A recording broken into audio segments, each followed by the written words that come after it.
That's not necessary, you know. I don't expect you to. I mean, you don't have to pretend for me. His smile was patient.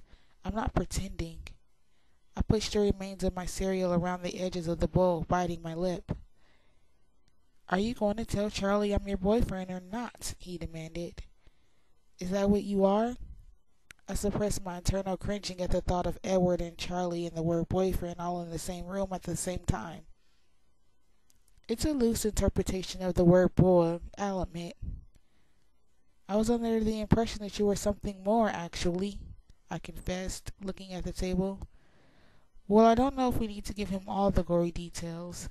He reached across the table to lift my chin with a cold, gentle finger. But he will need some explanation to why I'm around here so much. I don't want Chief Swan getting restraining orders put on me.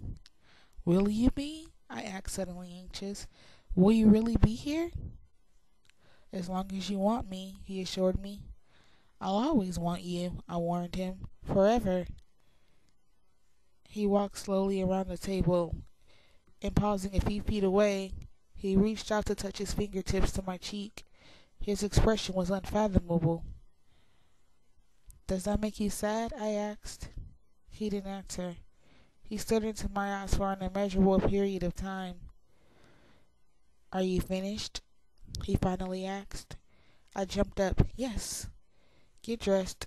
I'll wait here. It was hard to decide what to wear. I doubted there were any etiquette books detailing how to dress when your vampire sweetheart takes you home to meet his vampire family. It was a relief to think the word to myself. I knew I shied away from it intentionally. I ended up in my only skirt, long, khaki colored, still casual. I put on the dark blue blouse he once complimented. A quick glance in the mirror told me that my hair was entirely impossible, so I pulled it back into a ponytail. Okay, I bounced down the stairs. I'm decent. He was waiting at the foot of the stairs, closer than I thought, and I bounded right into him. He steadied me, holding me a careful distance away for a few seconds before suddenly pulling me closer. Wrong again, he murmured in my ear. You are utterly indecent. No one should look so tempting. It's not fair. Tempting how? I asked. I can change. He sighed, shaking his head. You are so absurd. He pressed his cool lips delicately to my forehead, and the room spun. The smell of his breath made it impossible to think. Shall I explain how you are tempting me? He said. It was clearly a rhetorical question. His fingers traced slowly down my spine, his breath coming more quickly against my skin. My hands were limp on his chest and I felt lightheaded again. He tilted his head slowly and touched his cool lips to mine for the second time, very carefully, parting them slightly, and then I collapsed. Bella? His voice was alarmed as he caught me and held me up. You made me faint, I accused him dizzily. What am I going to do with you? He groaned in exasperation. Yesterday I kissed you and you attacked me. Today you pass out on me. I laughed weakly, letting his arm support me while my head spun. So much for being good at everything, he sighed. That's the problem. I was still dizzy. You're too good. Far, far too good. Do you feel sick? He asked. He's seen me like this before. No, that wasn't the same kind of fainting at all. I don't know what happened. I shook my head apologetically. I think I forgot to breathe. I can't take you anywhere like this. I'm fine, I insisted. Your family is going to think I'm insane anyway. What's the difference? He measured my expression for a moment. I'm very partial to that color with your skin, he offered unexpectedly. I flushed with pleasure and looked away. Look, I'm trying really hard not to think about what I'm about to do, so can we go already? I asked. And you're worried, not because you're headed to meet a house full of vampires, but because you think those vampires want to approve of you, correct? That's right. I answered immediately, hiding my surprise at his casual use of the word. He shook his head. You're incredible. I realized as he drove my truck out of the main part of town that I had no idea where he lived. We passed over the bridge at the Kalawa River, the road winding northward, the houses flashing past us growing further apart, getting bigger. And then we were passing the other houses altogether, driving through misty forest. I was trying to decide whether to ask or be patient when he turned abruptly onto an unpaved road. It was unmarked, barely visible among the ferns.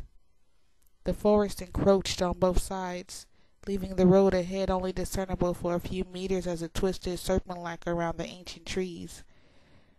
And then, after a few miles, there was some thinning of the woods, and we were suddenly in a small meadow. Or was it actually a lawn? The gloom of the forest didn't relent, though, for there were 6 primordial cedars that shaded an entire acre with their vast sweep of branches. The trees held unprotecting shadows right up to the walls of the house that rose among them, making obsolete the deep porch that wrapped around the first story. I don't know what I had expected, but it definitely wasn't this. The house was timeless, graceful, and probably 100 years old.